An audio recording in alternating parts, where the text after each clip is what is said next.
दोस्तों, आपकी कामयाबी आपके घर में सुख शांति लाती है।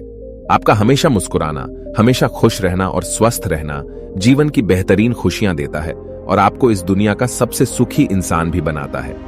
आज की जो कहानी मैं आपको सुनाने जा रहा हूं, इस कहानी में सारी दुनिया का ज्ञान समाहित है और सभी मुसीबतों का समाधान भी है। इसलिए इस कहानी को आप अंत तक जरूर देखिएगा। बहुत समय पहले की बात है। एक छोटा सा नगर था। उस नगर में एक बहुत ही धनी सेठ रहा करता था। उस धनवान सेठ के पास कहने को सब कुछ था, किसी चीज की कोई कमी नहीं थी। उस धनवान सेठ ने अपने जीवन में बहुत बड़े बड़े मुकाम हासिल किए थे। उसने अपने जीवन में कई सफलताएं प्राप्त की थी। वह जिस नगर में भी व्यापार करने जाता, वहां पर भी उसे सफलता मिलना निश्चित था। वह अपने जीवन में कभी भी हारा नहीं था। उसका व्यापार भी खूब जोरों शोरों से चल रहा था। उसके पिताजी ने उसे ऐसी 4 बातें बता रखी थीं, जिसका वह नियमित पालन किया करता था और उन्हीं बातों का अनुसरण किया करता था। और उन्हीं बातों की वजह से उसका जीवन बड़ा ही सुखमय था। वह जीवन के हर क्षेत्र में सफल था। ऐसे ही काफी समय बीत गया और अब वो धनवान सेठ काफी बूढ़ा हो चुका था। अब उसे लगने लगा था कि मेरी मृत्यु बहुत नजदीक है, मेरी मृत्यु कभी भी हो सकती है। और वह जानता था कि उसका बेटा बहुत भोला है, बहुत नादान है, उसे अभी दुनियादारी की समझ नहीं है। इसलिए उसने अपने बेटे को अपने पास बुलाया और अपने बेटे से कहा, बेटा, मैंने अपने पिताजी से 4 बातें सीखी थीं और उन्हीं बातों को मैंने अपने जीवन में उतारा। उन्हीं के अनुसरण की वजह से आज मैं अपने जीवन में इतना सफल हूं, अपना जीवन सुखमय पूर्वक बिता रहा हूं। उन्हीं बातों की वजह से आज मैं इतना सुखी हूं, संतुष्ट हूं और इतना धनवान हूं। ना ही कभी मुझे कोई बीमारी हुई और ना ही मुझे कभी कोई धन की कमी हुई। और तुम देख ही पा रहे हो कि मैं इस नगर का सर्वश्रेष्ठ धनवान हूं। लेकिन आज मेरे पास जो कुछ भी है, मैं उससे संतुष्ट हूं, मैं खुश हूं। लेकिन मैं चाहता हूं कि तुम मुझसे भी आगे बढ़ो। तुम और नाम कमाओ, तुम और धन कमाओ, लोग तुम्हारे बारे में जाने, तुम्हें पहचाने, क्योंकि हमारा समय कुछ और था और तुम्हारा आने वाला समय कुछ और ही है। उस धनवान सेठ ने अपने बेटे को अपने और करीब बुलाया और उससे कहने लगा, बेटा, आज मैं तुमको दुनिया की ऐसी 4 महत्वपूर्ण बातें बताने जा रहा हूं जो मुझे मेरे पिताजी ने बताई थी और इसी के कारण आज मैं इतना सफल हूं। यदि तुमने इन सभी बातों को अपने जीवन में उतार लिया, इनका नियमित तौर पर पालन किया, इनका अनुसरण किया, तो तुम भी अपने जीवन में बहुत धनवान बन जाओगे, अपने जीवन को बहुत सुखमय तौर पर बिताओगे। इन बातों के अनुसरण से न तो तुम्हारे घर परिवार में कोई दुख आएगा और न ही तुम्हारे व्यापार में कभी कोई परेशानी उत्पन्न होगी। इतना कहकर धनवान सेठ अपने बेटे को 4 बातें बताना शुरू करता है। वह कहता है, बेटा, सबसे पहली बात है काम पर छांव में जाना और छांव में आना। दूसरी बात, अपने घर के चारों तरफ चमड़े की बाड़ रखना। तीसरी बात, हमेशा खाने को मीठा करके खाना। और चौथी बात, अपनी पत्नी को हमेशा बांध कर रखना। इतना कहकर वह धनवान सेठ अब निश्चिंत हो चुका था। वह यह जानता था कि उसका बेटा बहुत भोला है। वह अपने पिता की बात अवश्य मानेगा और इन सभी 4 बातों को अपने जीवन में उतारेगा और इनका अनुसरण भी करेगा। देखते देखते कुछ महीने बीत गए और फिर एक दिन धनवान सेठ मृत्यु को प्राप्त हो गया। अपने पिता की मृत्यु के बाद उस धनवान सेठ के बेटे ने उन सभी 4 बातों को एक कागज पर लिख लिया ताकि वह उन्हें भूल न जाए और उन्हीं बातों को वह अपने जीवन में उतारने लगा। उन 4 बातों का अनुसरण करने लगा। सबसे पहली बात जो उसके पिता ने उससे कही थी, छांव में जाना और छांव में आना, तो उसने अपने घर से लेकर अपनी दुकान तक पूरे रास्ते पर एक टेंट लगवा दिया, क्योंकि उसके पास पैसा तो बहुत था और उसे कोई रोकने वाला भी नहीं था। जब भी कोई उससे पूछता कि आखिर तुमने ऐसा क्यों किया, तो वह उसके जवाब में बस इतना ही कहता कि मेरे पिताजी ने मुझसे ऐसा ही करने को कहा है। इसके बाद उसने अपने पिता की अगली बात का अनुसरण किया। उसने अपने घर के दोनों तरफ चमड़े की एक दीवार खड़ी करवा दी। इसे देखकर आसपास के लोग बहुत क्रोधित हो गए। वे लोग उससे झगड़ा करने पर भी उतर आए। कई लोगों ने तो यह तक कह डाला कि आखिर तुमने ऐसा क्यों किया, चमड़े की बाड़ तुमने क्यों खड़ी करवा दी, चमड़े से बहुत बदबू आती है और इससे हमें तकलीफ होती है, इसे आज ही निकलवा दो। लेकिन कोई उसका कुछ भी ना बिगाड़ सका, क्योंकि उसके पास बहुत पैसा था। इसलिए कोई भी व्यक्ति उसका ज्यादा समय तक विरोध न कर सका और उसने भी मन बना लिया था कि वह अपने पिता की सभी बातों को पूरे दिल से मानेगा। उसके पिता ने उसे तीसरी बात कही थी, खाने को मीठा करके खाना। जिस कारण वह अपनी पत्नी से हर रोज खाने में कुछ मीठा ही बनवाता था। कभी सेवियां, कभी खीर, कभी हलवा तो कभी मिठाइयां। हमेशा यही सब खाता रहता। और उसके पिता ने उसे चौथी बात कही थी, अपनी पत्नी को हमेशा बांध कर रखना, जिस कारण वह हर रोज अपनी पत्नी को रस्सी से बांध कर रखता था। ऐसे ही कई दिन बीत गए और देखते ही देखते अब वह सेठ के बेटे का जीवन धीरे धीरे बर्बाद होने लगा था, क्योंकि उसने अपने पिता की सभी बातों का गलत मतलब निकाला था और वह उसी के अनुसार उनका पालन कर रहा था। देखते देखते उसका उतना बड़ा व्यापार अब ठप होने लगा था। उसके यहां पर ग्राहकों की संख्या कम होने लगी थी, क्योंकि जब उसका मन करता तब वह दुकान जाया करता और जब उसका मन करता तो वह दुकान से वापस घर लौट आता। उसका अपने पिताजी के इस कारोबार में मन नहीं लगता था। इस कारण उसके सारे ग्राहक अब उससे नाराज होने लगे थे। उसके सारे ग्राहक अब एक एक करके उस दुकान को छोड़ते चले जा रहे थे। इसी कारण उसका पूरा व्यापार अब ठप हो चुका था। जिस व्यापार को खड़ा करने में उसके पिताजी ने खून पसीना एक कर दिया था, उस व्यापार को उसने कुछ ही महीनों में पूरी तरह से बर्बाद कर दिया था। अब उसका धंधा बहुत कम हो चुका था, जिस कारण वह बहुत परेशान रहता था। वह बहुत चिंतित रहता था और इसके साथ ही उसने अपने घर के चारों तरफ चमड़े की दीवार खड़ी करवाई थी। उस कारण आसपास पर बहुत गंदी बदबू फैल चुकी थी। इसलिए जो भी उसके आसपास रहते थे उन सभी ने वह घर छोड़कर कहीं और पर अपना बसेरा बसा लिया। चमड़े की बदबू के कारण अब उसके घर में भी कोई नहीं आता था। यहां तक कि उसके मित्र और रिश्तेदार भी उस घर में आने से कतराते थे। लेकिन अब भी उसे समझ नहीं आ रहा था कि आखिर ये सब हो क्यों रहा है। वो बहुत परेशान रहने लगा था और वह हमेशा मीठा भोजन किया करता था, जिस कारण उसका वजन बहुत ज्यादा बढ़ चुका था और इस मोटापे के कारण उसके शरीर में न जाने कितनी सारी बीमारियों ने अपना घर बना लिया था। आए दिन उसके घर पर वेद आने लगे थे। इन्हीं कारणों से अब उसका पैसा भी इन चीजों में बर्बाद होने लगा था और अपने पिता की चौथी बात उसने मानी थी। वह थी अपनी पत्नी को बांध कर रखता, जिसकी वजह से उसकी पत्नी उससे नाराज हो गई और वह घर छोड़कर अपने मायके लौट गई। उसने अपनी पत्नी को मनाने की कोशिश की, तरह तरह के उपाय किए, लेकिन उसकी पत्नी नहीं मानी। और वैसे भी कोई भी स्त्री ऐसे मर्द के साथ क्यों रहना चाहेगी जो उसे बेवजह ही बेबात पर बांध कर रखता हो। देखते देखते अब वह सेठ के बेटे का पूरा जीवन बर्बाद हो चुका था। न तो अब उसके पास व्यापार बचा था, न ही धन, न ही उसकी पत्नी, और न ही वह रिश्तेदार जो पैसों के लिए उसके आसपास घूमा करते थे। और तो और अब उसका स्वास्थ्य भी ठीक नहीं रहता था, जिस कारण वह बहुत चिंतित रहने लगा था, बहुत परेशान रहने लगा था।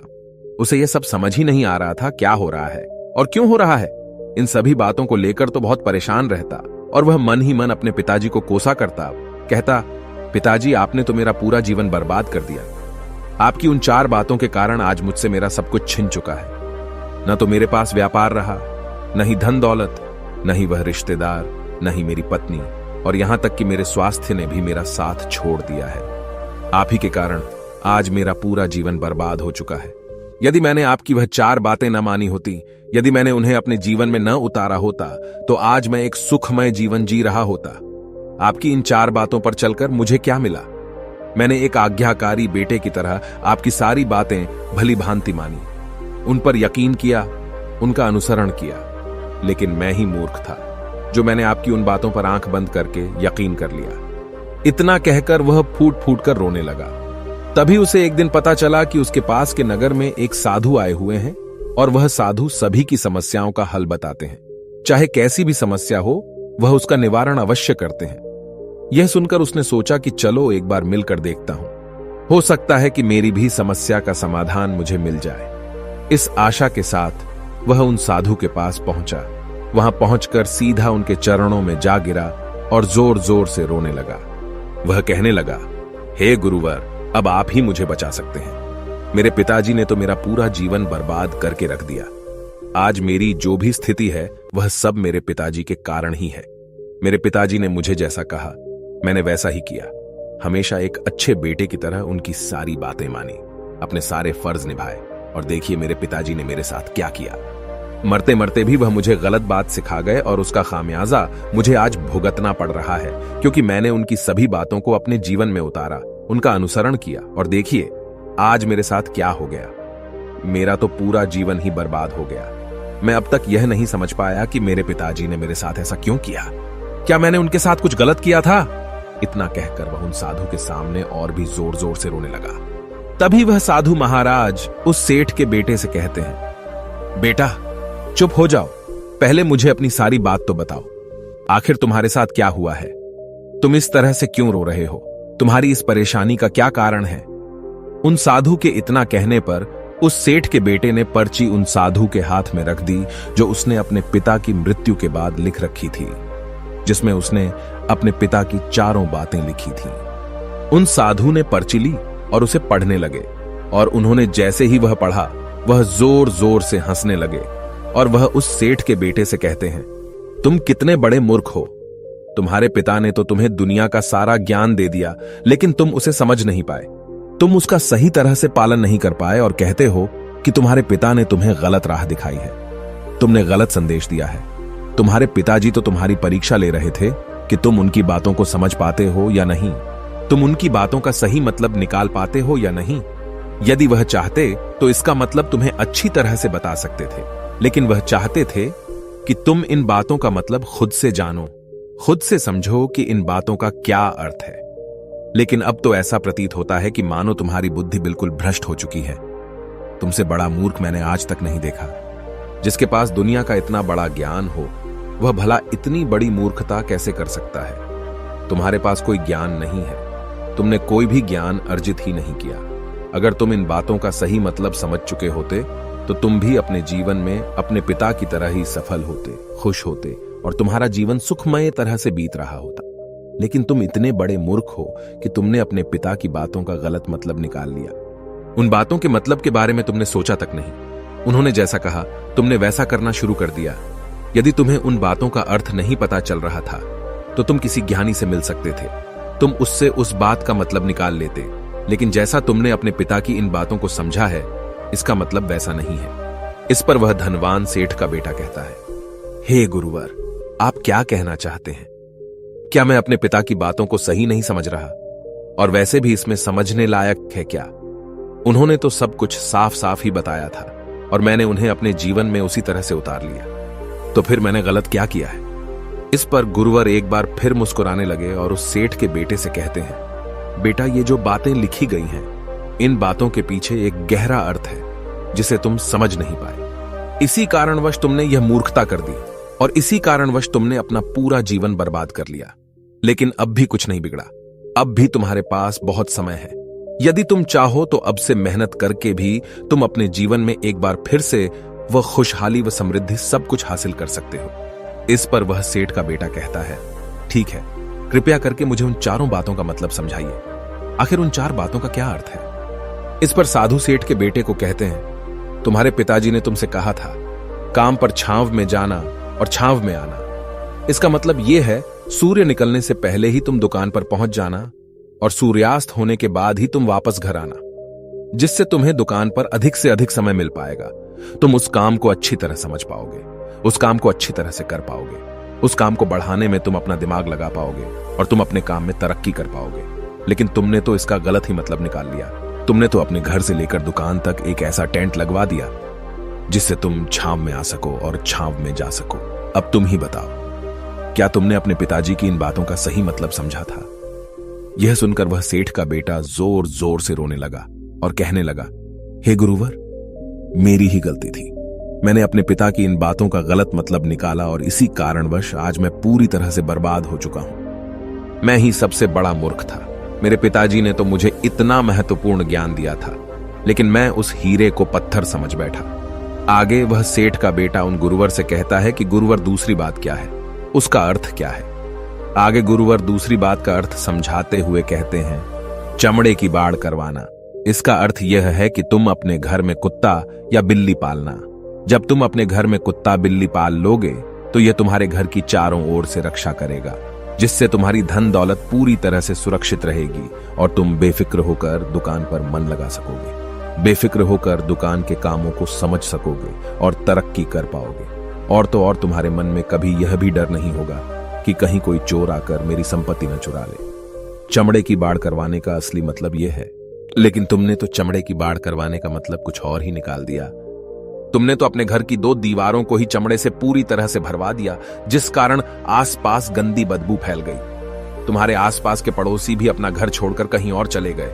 यहां तक कि तुम्हारे मित्र, तुम्हारे सगे संबंधी भी उस बदबू के कारण तुम्हारे घर पर आने से कतराने लगे। और अब हालत यह हो चुकी है कि ना तो तुम्हारे घर पर कोई आता है और न ही कोई जाता है। और इसी कारणवश लोग तुम्हें नापसंद करने लगे। और तुम्हारी बर्बादी का यह भी कारण है। आगे सेठ का बेटा कहता है, हे गुरुवर, यह सब तो ठीक है, लेकिन यह खाने को मीठा करके खाना, इसका क्या? मैंने इसका भी अर्थ गलत निकाला है क्या? मैंने तो अपने पिता की बातों के कहे अनुसार ही हर रोज मीठा खाया, और आज देखिए मेरा शरीर कितना वजनदार हो चुका है, जिस कारण मुझे अनेक प्रकार की बीमारियों ने घेर रखा है।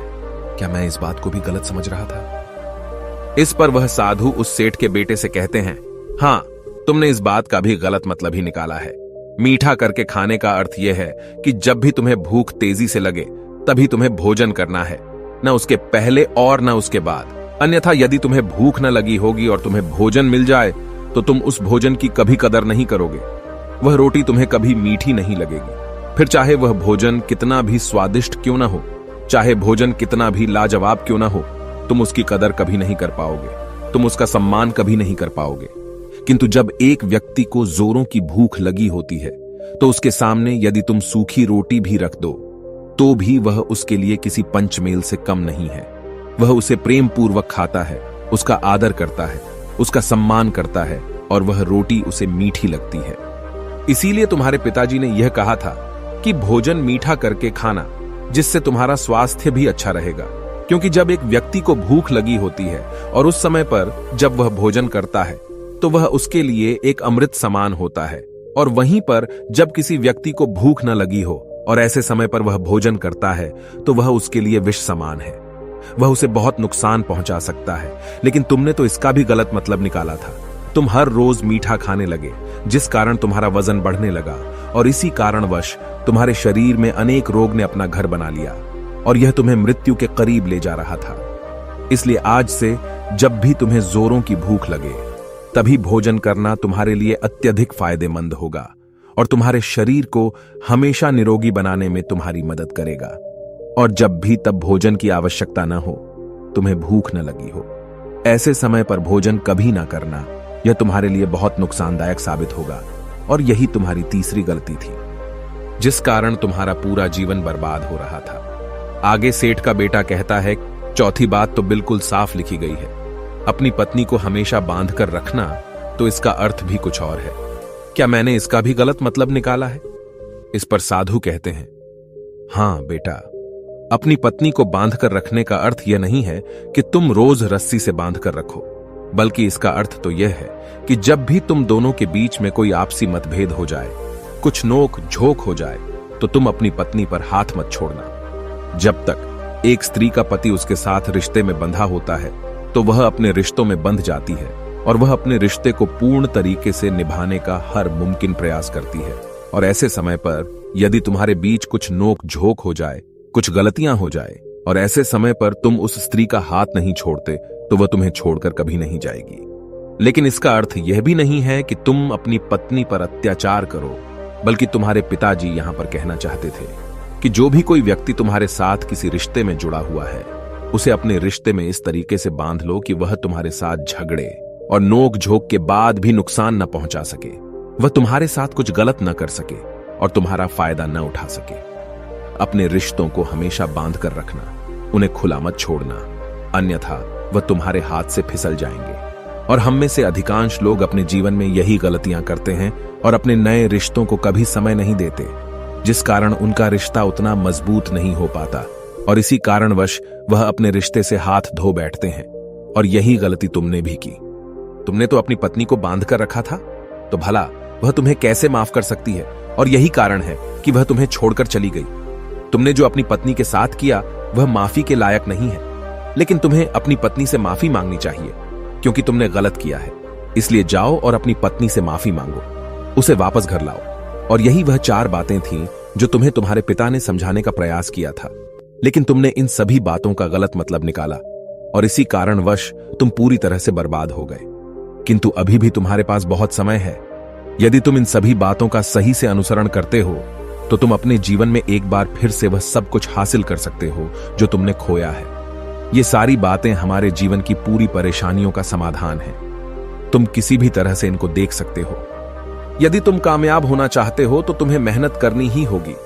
सूर्य निकलने से पहले तुम्हें अपने घर से निकलना होगा और हमेशा सूर्य के ढलने के बाद ही तुम्हें घर वापस लौटना होगा, ताकि धन दौलत को कोई तुमसे छीन न ले।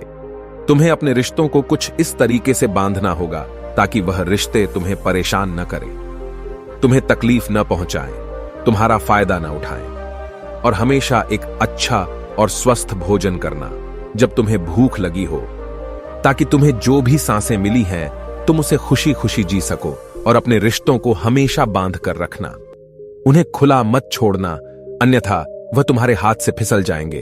और अपने घर में अवश्य ही कुत्ते या बिल्ली को जरूर पालना, ताकि तुम्हारा धन हमेशा सुरक्षित रहे। इन सभी बातों का अपने जीवन में अनुसरण करने के बाद तुम अपने जीवन में सब कुछ एक बार फिर पा सकते हो जो तुमने आज तक खोया है, और हो सकता है कि तुम इससे भी अधिक उन्नति कर पाओ, इससे भी अधिक समृद्धि पा सके, अपने जीवन को खुशहाल और सुखमय बना सके। इतना कहकर साधु शांत हो गए और सेठ का बेटा भी अपनी सभी गलतियों को समझ चुका था। उसने उन गुरु को प्रणाम किया और वापस अपने घर लौट गया। उसने उन सभी चारों बातों को अपने जीवन में उतारा, उनका सही सही अनुसरण किया। उसके बाद से उसके जीवन में सकारात्मक प्रभाव दिखने लगे। वह एक बार फिर से अपने व्यापार को खड़ा करने में सफल रहा। वह एक बार फिर से अपनी पत्नी को घर लाने में सफल रहा, और देखते ही देखते उसका जीवन सुखमय और आनंदमय हो गया था। मुझे उम्मीद है कि आपको यह कहानी पसंद आई होगी और आपने इससे कुछ सीखा होगा। कहानी के बारे में अपने विचार आप हमें नीचे कमेंट बॉक्स में कमेंट करके बता सकते हैं। जाने से पहले वीडियो को लाइक करें और चैनल को सब्सक्राइब जरूर करें। नमो बुद्धाय।